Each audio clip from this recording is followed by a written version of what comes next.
Salut à tous, on se retrouve pour l'épisode 1333 du Zap Image. On commence aujourd'hui en ce 19 décembre avec beaucoup d'anniversaires. Tout d'abord, l'attaquant du Real Madrid, Karim Benzema, qui fête aujourd'hui ses 33 ans. Donc beaucoup d'infos sur Benzema. Donc déjà son palmarès impressionnant à l'âge de 33 ans.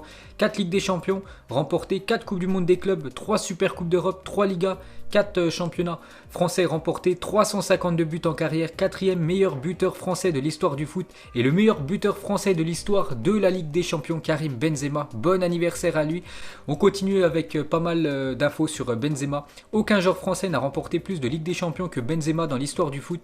Il en est 4 fois vainqueur, Karim Benzema, donc Raphaël Varane aussi. 4 Ligues des Champions remportées pour les deux Français du Real Madrid. Toujours avec Benzema, c'est le meilleur buteur français de l'histoire de la Liga, 173 buts pour lui. C'est aussi le meilleur buteur français de l'histoire de la Ligue des Champions, 69 buts à ce jour pour Karim Benzema. C'est aussi le meilleur buteur français de l'histoire avec un club étranger, 255 buts inscrits avec l'équipe du Real Madrid. C'est aussi le plus jeune buteur français de l'histoire de la Ligue des Champions. Il était âgé seulement de 17 ans, Benzema. Après son premier but en Ligue des Champions, c'était avec les couleurs de l'OL. C'est aussi le 3e meilleur passeur de l'histoire de la Liga, Karim Benzema. C'est aussi le meilleur passeur décisif de l'histoire du Real Madrid devant Cristiano Ronaldo. C'est vrai que Benzema, c'est le meilleur passeur de l'histoire du Real Madrid devant CR7. Il est aussi le meilleur buteur français de l'histoire des Classicos avec 9 buts. Il devant Zinedine Zidane et Thierry Henry, 3 buts chacun. Et avec près de 700 matchs professionnels en carrière, Benzema n'a jamais pris 2 cartons rouges. Un fait rarissime pour un joueur d'un tel niveau. Il s'assoit à la table de légende où Philippe Lam, Andrés Iniesta, Raúl ou encore Ryan Giggs sont installés tout au long de leur carrière. Donc ils ont fait une carrière très propre, sans carton rouge. Et pour finir avec l'attaquant français, il a été élu joueur français de l'année à seulement 3 reprises par le magazine France Football en 2010, 2011 et 2014. Ça fait 6 ans que Benzema n'a pas été élu meilleur joueur français de l'année par le magazine France Football. Donc c'est plutôt dommage parce qu'il a pu remporter plusieurs fois quand même ce trophée. Ensuite, toujours avec les anniversaires, aujourd'hui je vous ai dit qu'il y en avait beaucoup. On commence avec Gabriel, l'ancien défenseur de Lille, maintenant du côté de Arsenal. Il fête ses 23 ans. Franck Kessié, le joueur de l'AC Milan, fête aujourd'hui ses 24 ans. Ryan Babel fête ses 34 ans pour l'attaquant de l'Ajax Amsterdam. L'Espagnol Iker Munian fête aujourd'hui ses 28 ans. Il y a aussi Mba Nyang, l'attaquant sénégalais, fête lui aujourd'hui ses 26 ans. Alexis Sanchez fête ses 32 ans aujourd'hui. Gary Cahill, défenseur anglais, fête ses 35 ans. Tomori, un défenseur de l'équipe de Chelsea qui va certainement être prêté du côté de Rennes, il fête aujourd'hui ses 23 ans. Et pour finir les gars, c'est le défenseur français Mouktar Diakabi, le défenseur de Valence, qui fête lui aujourd'hui ses 22 ans. Ensuite, direction l'Allemagne, on va parler du Borussia Dortmund qui se déplaçait du côté de Berlin hier et défaite du BVB 2-1. Donc Dortmund 4e, défait par l'Union Berlin 5e qui réalise un super début de saison parce que l'équipe est quand même classée en 5e position, cette équipe de Union Berlin. Donc on revient sur le BVB, compliqué actuellement surtout depuis la blessure de Erling Haaland, l'attaquant norvégien.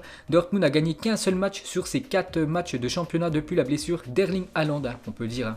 Dortmund est dépendant de l'attaquant norvégien. On va parler de Youssoufa Moukoko qui a inscrit un but hier et c'est son premier en professionnel, vient d'inscrire son premier but avec Dortmund en professionnel. Félicitations à lui et c'est un record à 16 ans et 28 jours. Youssoufa Moukoko devient le plus jeune buteur de l'histoire du championnat allemand. On peut voir qu'il pulvérise l'ancien record qui était Wirtz, un joueur de Leverkusen qui avait inscrit son premier but à 17 ans et 35 jours. Et Moukoko c'est 16 ans et 28 jours.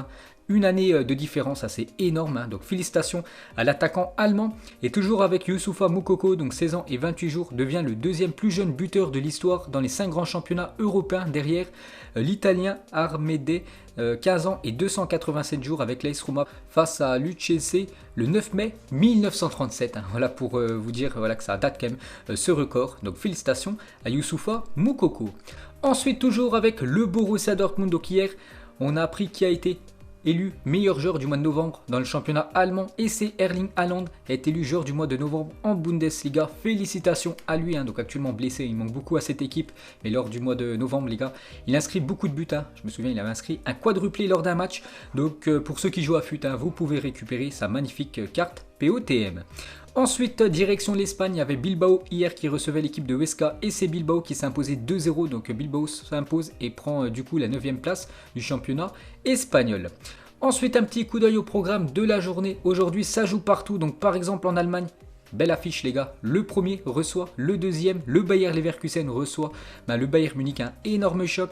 En Angleterre les gars, Arsenal se déplace du côté de Everton, City du côté de Southampton, Liverpool du côté de Palace. En Espagne les gars, le Barça reçoit l'équipe de Valence, Atlético Elche dans quelques minutes. Voilà, en France les gars, il y a pas mal de matchs à Nice-Lyon ce soir à 21h. Il y a aussi Marseille qui reçoit l'équipe de Reims à 19h. On revient sur le match du Barça cet après-midi à 16h15. Donc le Barça reçoit l'équipe de Valence. Regardez les compos probables d'après le journal Mundo Deportivo. Donc côté Blaugrana les gars. Donc Ter Stegen, Okaj, Araujo avec Clément Lenglet qui devrait être titulaire. Il était remplaçant lors du match contre la Real Sociedad. Donc Alba, Dest côté droit, Busquets, Frenkie de Jong au milieu de terrain. Pedri devrait jouer normalement numéro 10 avec Griezmann normalement sur le côté. Griezmann, c'est vrai que depuis quelques temps il était dans l'axe. D'après Mundo Deportivo, il devrait commencer sur la droite. Braithwaite côté gauche. Braithwaite pourtant c'est un numéro 9 mais il devrait jouer côté gauche ce soir. Et Léo Messi devrait jouer en numéro 9 cet après-midi. Et pour finir avec Léo Messi, donc cet après Messi va peut-être égaler le record de Pelé en nombre de buts inscrits dans le même club. Donc Pelé c'est 643 buts inscrits avec l'équipe brésilienne de Santos et Messi actuellement 642 buts inscrits avec le Barça. Donc s'il inscrit un but ça sera égalité et s'il inscrit un doublé cet après-midi, il deviendra l'unique joueur de l'histoire du football à avoir inscrit le plus de buts avec un même club.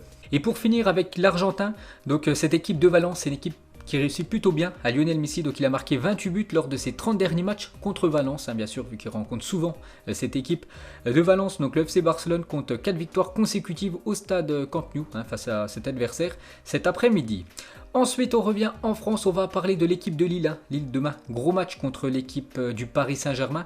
Mais on a appris aujourd'hui que le LOSC est officiellement vendu. Gérard Lopez et Luis Campos quittent le club. Olivier Létang est nommé président du club. Donc on a une petite info sur l'équipe de Lille. Donc ils ont vendu le club à la société Callisto Sporting SARL. Donc une petite info sur le LOSC. Donc Gérard Lopez et Luis Campos quittent Lille. Les parts de l'homme d'affaires luxembourgeois ont été rachetées par une société appelée Callisto qui devra investir 50 millions d'euros rapidement pour assurer les besoins de trésorerie immédiats. C'est vrai qu'il part Gérard Lopez et Luis Campos, mais avec des dettes quand même. Donc voilà, le nouvel investisseur de cette équipe de Lille va déjà devoir débourser 50 millions d'euros pour purger bien sûr les dettes laissées par Gérard Lopez. Et il a fait une déclaration, l'ancien président de Lille, sous mon égide et tout en maintenant des ambitions sportives élevées, nous avons investi plus de 150 millions d'euros d'achat de joueurs et généré davantage de revenus. Je quitte le LOSC en laissant derrière moi un héritage de talent pour le futur. C'est vrai qu'il a réalisé des gros coups comme ces dernières années. Nicolas Pepe vendu très cher à l'équipe de Arsenal, Osimhen vendu aussi très cher l'été dernier à cette équipe de Naples bien sûr. Donc après il part quand même avec des dettes. Voilà, Gérard Lopez, donc voilà, Lille est officiellement vendu. Et pour finir avec le LOSC, on va parler de Youssouf Yazessi, la révélation de la saison, toute compétition confondue. Si on compare sa saison actuelle avec la saison dernière, rien à voir. La saison dernière, seulement 1 but et 4 passes D tout au long de la saison. Alors que cette saison, c'est déjà 11 buts et 4 passes D pour l'attaquant turc.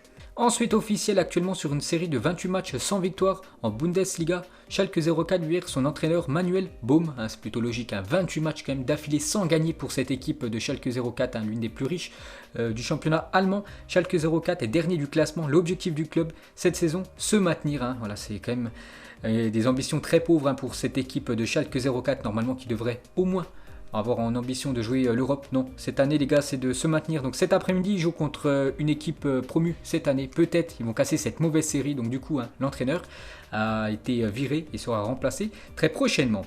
Ensuite Dendoncker renouvelle également avec Wolverhampton jusqu'en 2023. Donc il prolonge son contrat avec l'équipe des Wolves. Dendoncker. On va parler de Diogo Jota, déjà récompensé en octobre. Diogo Jota est élu joueur du mois de novembre par les fans de Liverpool. 2 mois d'affilée pour Diogo Jota, voilà, en étant élu meilleur joueur de l'équipe. Félicitations à l'attaquant portugais. Officiel, Weston McKennie, 22 ans, Juventus, est nommé joueur américain de l'année. Donc félicitations au milieu de la Juventus, qui avait inscrit un magnifique but contre le Barça en Ligue des Champions la semaine dernière. Officiel, Gabriel Heinze est le nouvel entraîneur de l'Atlanta United en MLS. Donc il a passé ses diplômes et commence aux États-Unis. Voilà, Gabriel Heinze, ancien défenseur de l'OM, ancien défenseur du Paris Saint-Germain. Il a joué aussi un peu partout en Europe. Donc il a passé ses diplômes. Et pour sa première équipe, ça serait une équipe en MLS. Et peut-être plus tard, on le verra, entraîner une équipe européenne. On va parler de Luka Modric, qui a reçu son trophée du meilleur joueur madrilène du mois de novembre. félicitations à Modric qui est très bon actuellement, malgré quand même ses 35 ans. On va parler de Ferland Mendy, le porte-bonheur du Real Madrid, donc n'oubliez pas, c'est 27 matchs titulaires en Liga pour 22 victoires, 5 matchs nuls et 0 défaite quand Ferland Mendy commence titulaire dans le championnat espagnol. Donc le Real Madrid joue demain soir à 21h. Ensuite, regardez les votes de Gareth Bale au trophée The Best pour le meilleur entraîneur. Donc il a mis Flick, Klopp et Lopetegui. On est en 3e position. Donc il aurait pu voter aussi pour Zinedine Zidane. Donc il a préféré ne pas le mettre bien sûr dans le top 3, bien sûr Zidane, vu qu'il était en conflit. Enfin, je ne sais pas s'il était en conflit, mais bien sûr Zidane ne le faisait jamais jouer. Donc voilà, il ne l'a pas mis dans le top 3. Donc Gareth Bale a pu voter parce que c'est le capitaine du Pays de Galles. Ensuite, toujours avec Gareth Bale, donc selon le journal AS, aujourd'hui en Espagne, Gareth Bale reviendra au Real Madrid si et seulement si Zidane quitte le Real Madrid l'été prochain ou en cours de saison. Donc s'il n'y a plus Zidane en tant que coach du Real Madrid, Gareth Bale pourrait faire son retour en juin 2021. Ensuite, une déclaration de Robert Lewandowski par rapport à son trophée The Best remporté. Il a dit: gagner un prix devant Messi et CR7 signifie beaucoup pour moi. Ça n'a pas été une année facile comme pour le monde entier, mais nous avons gagné tout ce que nous pouvions gagner avec cette équipe du Bayern. C'est vrai que le Bayern a fait carton plein et c'est amplement mérité pour l'attaquant polonais. Et pour finir avec lui, donc il a ramené le trophée à la maison en sécurité, bien sûr, il l'a mis dans le siège auto de son enfant. Ensuite, une déclaration de Bruno Fernandes, il a dit: je serai heureux quand je gagnerai la Première Ligue. Le but de venir en Angleterre dans un club aussi grand était de gagner la Première Ligue et je pense que nous avons la chance de le faire. Bon, cette année je pense que ça va être trop juste pour cette équipe de Manchester. Voilà, je vois quand même Liverpool remporter cette PL, je vois pas Manchester United lutter avec Liverpool pour ce titre, mais peut-être dans les futures années, bien sûr, si le club des Red Devils se renforce un peu plus. Ensuite, officiel, le but de Neymar a été élu plus beau but de ces phases de poule de Ligue des Champions. Vous vous souvenez, c'était il y a quelques jours, lors du match Paris Saint-Germain-Istanbul, quand Neymar a fait cette masterclass, un petit pont sur le défenseur de Istanbul et ensuite enroulé en pleine lucarne. Le gardien turc n'a rien pu faire, donc ce but a été élu plus beau but de la phase de groupe de tous les matchs de Ligue des Champions. Donc félicitations à Neymar. Donc toujours avec lui, donc demain soir, il est incertain, il va certainement être forfait Neymar pour le déplacement à Lille, chez le leader de la Liga. Donc c'est quand même un gros coup dur pour le Paris Saint-Germain. Et Neymar, une petite info sur lui, sera en live Twitch lundi soir avec de nombreux streamers comme Gotaga, notamment à partir de 21h pour des parties de CSGO, donc un jeu où Neymar adore, et de poker en ligne. Donc voilà une petite info sur Neymar, il sera en live Twitch avec pas mal de streamers lundi soir. Ensuite, une déclaration de Gérard Piqué, il a dit: les matchs contre le PSG seront très difficiles, je connais très bien Neymar, mais c'est dans 2 mois et beaucoup de choses peuvent arriver, l'important sera d'avoir un grand spectacle pour nos spectateurs. Donc il a dit ça à Mundo Deportivo. Gérard Piqué, donc actuellement il est blessé, déjà il espère faire son retour pour le match retour au Parc des Princes avec son équipe du Barça, ce match retour de Ligue des Champions. Et bien sûr il connaît très bien Neymar, vu que les deux ont évolué ensemble du côté du Barça. Ensuite, aujourd'hui dans le journal L'Équipe, on peut voir quelques confessions de l'éternel gardien italien sur sa carrière Buffon, et il revient sur son passage au Paris Saint-Germain. Donc il a dit: j'en parle à mes enfants, ils étaient fous de joie quand le PSG voulait Buffon. Ses enfants lui ont dit: ouais, tu vas aller à Paris, il y a Mbappé, Neymar, Verratti, Marquinhos. Donc ses enfants étaient vraiment très contents de déménager à Paris et surtout voir leur père jouer avec des stars du football. Et toujours avec Buffon, il revient sur cette défaite en 8e de finale de la Ligue des Champions 2018-2019 avec le PSG contre Manchester United, cette défaite 3-1 au Parc des Princes. Donc il a dit: ce match, j'y repense au moins 3 ou 4 fois par semaine, cela réveille tellement de regrets, j'étais sûr que cette saison-là, on serait arrivé en finale. Et c'est vrai que ça a été très décevant pour le Paris Saint-Germain, éliminé dès les 8e de finale. Pourtant ils avaient fait le taf au match aller, ils avaient perdu 3-1 au match retour avec ce penalty dans les dernières secondes du match inscrit par Rashford. Ensuite, le stade Ahmad Bin Ali a été inauguré ce vendredi au Qatar, à 2 ans jour pour jour de la finale de la Coupe du Monde. Il compte 40 000 places et accueillera 7 matchs de la compétition. Donc magnifique stade qui a été construit uniquement pour cette Coupe du Monde 2022 au Qatar. Voilà quelques photos de ce magnifique stade. Et bien sûr une grosse pensée à tous ceux qui ont construit ce stade sous la chaleur au Qatar. Ensuite, voici le classement des meilleurs buteurs de l'histoire de la Juventus après 100 matchs. Et le premier, sans surprise, Cristiano Ronaldo. Donc 100 matchs avec la Juventus, déjà 79 buts inscrits par CR7. Donc il fait bien mieux que le deuxième, David Trezeguet. Donc après 100 matchs avec l'équipe de la Juventus, lui c'était 56 buts. On peut voir que Ronaldo c'est 23 buts de plus, quand même c'est énorme. Et le troisième, Higuaín. Ensuite, on va parler de Hugminson.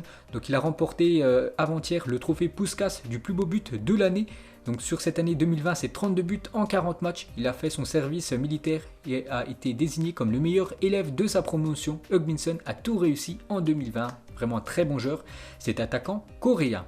Ensuite, on va parler du Maroc qui affrontait l'Algérie hier. Donc c'était pour se qualifier pour la prochaine Coupe d'Afrique des Nations U20 et c'est le Maroc qui s'est imposé 1-0 face aux Algériens. On peut voir le classement après 2 journées. Donc le Maroc actuellement 3e avec un match en retard et l'Algérie seulement 4e.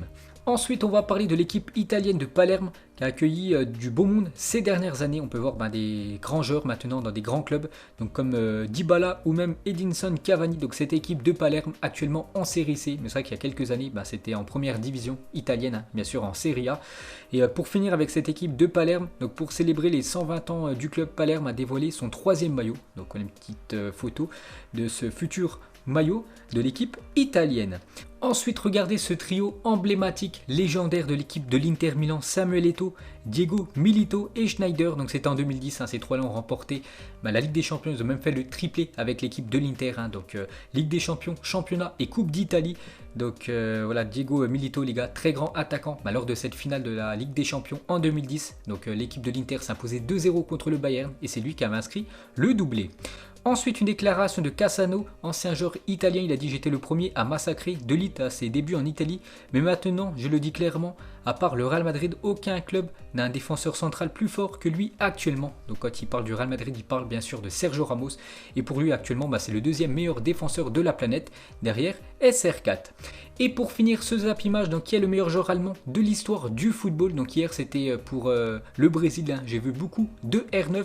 Donc cette fois-ci côté allemand, on a le choix entre Frank Beckenbauer, Matthäus Rummenigge, actuellement président du Bayern Munich, et Gerd Müller. Donc vous mettrez tout ça en commentaire pour vous, qui est le meilleur joueur allemand de l'histoire du foot. Donc voilà les gars, la fin de ce Zap Image 1333. Donc si ça vous a plu, un petit like et on se retrouve demain pour le prochain épisode. Ciao à tous.